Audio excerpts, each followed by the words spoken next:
মানুষ যদি আপনার মূল্য বা গুরুত্ব দিতে না জানে, তাহলে বুঝবেন দোষটা তাদের নয়, বরং আপনার।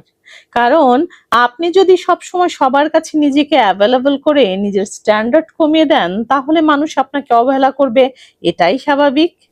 আর হ্যাঁ, আপনি নিজেই যদি কোনো প্রতিবাদ ছাড়া অন্যদের করা অন্যায়গুলো মেনে নেন, তাহলে তারা কেন আপনাকে সম্মান করবে ভেবে দেখবেন। তাই সময় থাকতে নিজেকে কোয়ালিটিফুল করে তুলুন। আর আপনি ঠিক কোনটা ডিজার্ভ করেন সেটাও বুঝতে শিখুন। আপনি যদি নিজেই নিজেকে ভ্যালু না দেন, তাহলে অন্যরা আপনাকে মূল্যায়ন করবে, সেটা আশা করা নিশ্চয়ই বোকামি। মনে রাখবেন, সহজে পাওয়া জিনিসের মানুষ প্রপার মূল্যায়ন করতে কখনোই জানে না। তাই এমন ভাবে নিজের বাউন্ডারি সেট আপ করুন যেন কেউ চাইলেই আপনার লাইফের অশান্তির কারণ হতে না পারে।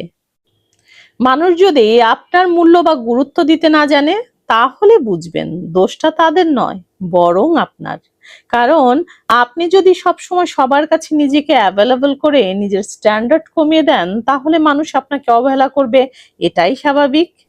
আর হ্যাঁ, আপনি নিজে যদি কোনো প্রতিবাদ ছাড়া অন্যদের করা অন্যায়গুলো মেনে নেন, তাহলে তারা কেন আপনাকে সম্মান করবে ভেবে দেখবেন। তাই সময় থাকতে নিজেকে কোয়ালিটিফুল করে তুলুন। আর আপনি ঠিক কোনটা ডিজার্ভ করেন সেটাও বুঝতে শিখুন। আপনি যদি নিজেই নিজেকে ভ্যালু না দেন, তাহলে অন্যরা আপনাকে মূল্যায়ন করবে, সেটা আশা করা নিশ্চয়ই বোকামি। মনে রাখবেন, সহজে পাওয়া জিনিসের মানুষ প্রপার মূল্যায়ন করতে কখনোই জানে না। তাই এমন ভাবে নিজের বাউন্ডারি সেট আপ করুন যেন কেউ চাইলেই আপনার লাইফের অশান্তির কারণ হতে না পারে।